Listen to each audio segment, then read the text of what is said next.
পাঠান, remittance পাঠান, কিন্তু আজকে এই প্রবাসীদের দুর্দিনে সরকারের কোনো ভূমিকা আমরা দেখি না।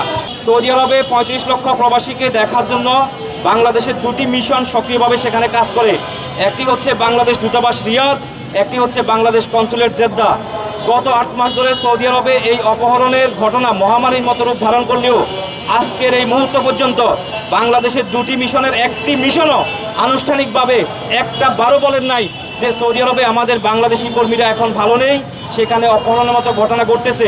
তাদের উচিত ছিল তাদের সোশ্যাল মিডিয়ায় প্রেস বিজ্ঞপ্তির মাধ্যমে অপরাধী যারা আছেন তাদেরকে সচেতন করা, তাদেরকে সতর্ক করে দেওয়া, এবং যারা ভুক্তভোগী আছেন যে প্রবাসীরা তাদেরকে সচেতন করা, তাদের বলা উচিত ছিল যে আমরা আপনাদের পাশে আছি। কিন্তু তারা এখন পর্যন্ত এটা বলেন। আপনাদেরকে একটা কথা বলি, সৌদি আরবে রাজনীতি নিষিদ্ধ, তারপরেও আমাদের কিছু বাংলাদেশি ভাইরা সেখানে বিভিন্ন দলের কর্মসূচি পালন করেন, রাজনীতি করেন।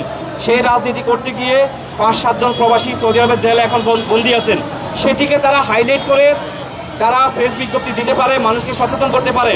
কিন্তু যেখানে আমাদের এতগুলো প্রবাসী, প্রায় 100-র বেশি প্রবাসী অপহরণ হয়েছেন, 7 জনের বেশি প্রবাসী অপহরণের পরে মারা গেছেন, আজ পর্যন্ত তারা কোনো বিবৃতি দেন নাই। আমরা দুঃখের সাথে জানাতে চাই, আমাদের প্রবাসী কল্যাণ মন্ত্রণালয়ের মাননীয় উপদেষ্টা যিনি ডক্টর আসিফ নজরুল, তিনি এই 8 মাসে 2 বার সৌদি আরবে ভিজিট করেছেন। কিন্তু তিনি বাংলাদেশে এসে বলেন যে আমরা শুনেছি সৌদি আরবে অপহরণ হচ্ছে, সেখানে 2টি জেলার লোক জড়িত, সিলেটের লোক জড়িত, কুমিল্লার লোক জড়িত, এটা বলে তিনি অনেকটা মজা নিলেন। কিন্তু তিনি বাংলাদেশ থেকে তার মিশনগুলোকে বললেন না যে কারা এই কাজটি করতেছে, তাদেরকে চিহ্নিত করো, তাদেরকে অ্যারেস্ট করো, সৌদি সরকারকে তোমরা সহায়তা করো, এই লোকগুলোর পাসপোর্ট বাতিল করো, ওদেরকে সেখানে সারা জীবন জেলের ব্যবস্থা করো, আর না হলে বাংলাদেশে আসলে তাদেরকে আবার বিমানবন্দর থেকে গ্রেপ্তার করো, এবং যে মোবাইল নাম্বারগুলোতে লেনদেন হচ্ছে সেই মোবাইল নাম্বারের লোকগুলোকে চিহ্নিত করো। তিনি এই ধরনের কোনো কথা বলেননি। আমরা আশঙ্কা করতেছি যদি এমন অবস্থা চলতে থাকে তাহলে যে কোনো সময় বাংলাদেশের এই বৃহৎ যে শ্রমবাজার, এই শ্রমবাজারটি বন্ধ হয়ে যেতে পারে। প্রবাসীরা আন্দোলন, সংগ্রাম, ভাঙচুর, অবরোধ এগুলো সম্পর্কে জানে না, এগুলো সম্পর্কে বুঝে না, তারা এগুলোকে সমর্থন করে না।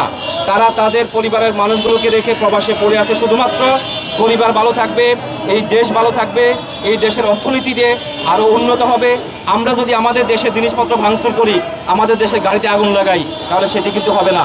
বাংলাদেশ থেকে আমরা যে কর্মী পাঠাচ্ছি বা যে কর্মীরা যাচ্ছেন, তারা তাদের পরিবারের প্রিয় মানুষগুলো, স্ত্রী, সন্তান, বাবা মা, ভাই বোন সবাইকে রেখে প্রবাসে যান কেন? শুধুমাত্র তাদের পরিবারের প্রিয় মানুষগুলোকে ভালো রাখার জন্য, এবং তাদের যে মাতৃভূমি, সেই মাতৃভূমিকে ভালো রাখার জন্য, দেশের অর্থনীতিকে এগিয়ে নেওয়ার জন্য। আপনারা জেনে অবাক হবেন যে সৌদি আরব এত এক রক্ষণশীল একটা দেশ, সেই দেশে অপহরণ, খুন, হত্যার মতো ঘটনা, যেটা আমাদেরকে একটা শঙ্কার মধ্যে ফেলে দেয়, আমাদেরকে ভাবিয়ে তোলে। আমরা আশঙ্কা করতেছি যে যে কোনো সময় সৌদি সরকার হয়তো এই বৃহৎ শ্রমবাজারটি বন্ধ ঘোষণা করতে পারেন। অনেকে হয়তো প্রশ্ন করতে পারেন যে বন্ধ কেন হবে? বন্ধ এই জন্যই হবে, সৌদি আরবে যদি কোনো বাংলাদেশি কর্মীকে ভিনদেশি কেউ, ধরেন যদি সুদান, ইয়েমেন, মিশর বা কোনো দেশের লোকজন যদি অপহরণ করতো, তাহলে সেটা হয়তো আমরা মেনে নিতে পারতাম।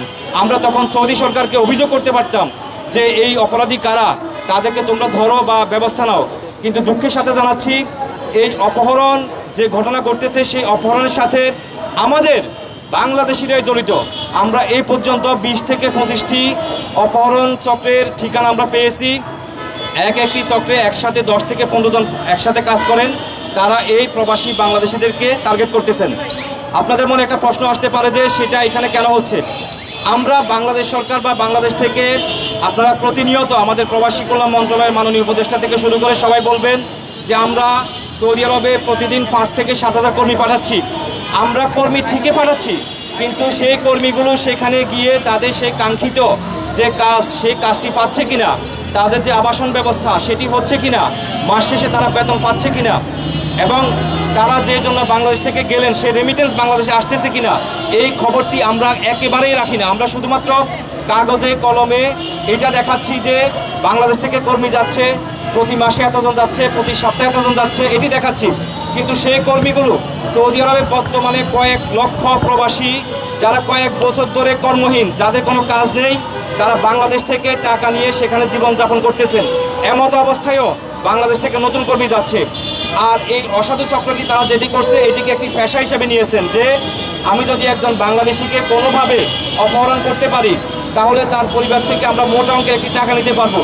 আপনারা জেনে অবাক হবেন যে 1 লক্ষ টাকা থেকে শুরু করে 10 লক্ষ টাকা পর্যন্ত মুক্তিপণ আদায় করা হয়েছে এবং আমরা অতি দুঃখের সাথে জানাচ্ছি যে এই টাকাগুলো বাংলাদেশের মোবাইল ব্যাংকিং ব্যবহার করে নেওয়া হয়েছে। কিন্তু এই অপহরণকারীদের নামে সৌদি আরবে মামলা থাকার পরেও, বাংলাদেশে মামলা থাকার পরেও এই মোবাইল নাম্বারগুলোকে যাচাই বাছাই করে তাদের বিরুদ্ধে কোনো ব্যবস্থা নেওয়া হয় না।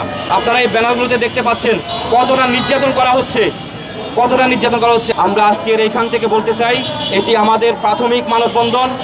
এই মানববন্ধনের মাধ্যমে আমরা আপনাদেরকে দিয়ে সরকারকে বলতে চাই, আপনারা আপনাদের মিশনগুলোকে অ্যাক্টিভ করেন, তাদের থেকে খোঁজখবর নেন, এই অপরাধীর বিরুদ্ধে ব্যবস্থা নেওয়ার জন্য সৌদি সরকারকে অনুরোধ করেন এবং এটি বন্ধ করেন।